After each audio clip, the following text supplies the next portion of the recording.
थर आम भाई को एथर बजार मिठा नुहे निज हाथ में बनाई दिंतु एमती सुंदर मांडिया लड्डू देखा जी सुंदर खाइबा से स्वादिष्ट आ राखी यह एकदम घर स्पेशल मिठा।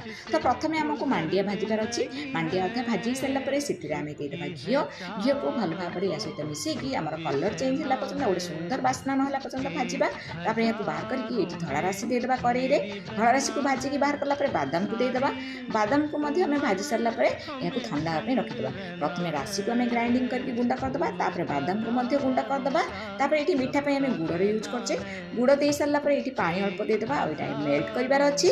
तो मेल्ट हो सारापर यहाँ आम ठंडा करदे ठंडा है आम मांडिया यहाँ छाणिकी मिसेदेबा। तो मांडिया छाणिकी दे सारापर यहाँ भल भाव में गोलैदेबा ये आम राशि जो गुंड कर रखी देदेबा बादाम को गुंड कर देदेबा और किसी गुजराती पाउडर देदेबा दे सारापर यहाँ भल भाव में गोलैदेबा हाथ में मांडिया लड्डू प्रस्तुति करदे। देखो मोर प्रस्तुति हो गला मांडिया लड्डू। धन्यवाद।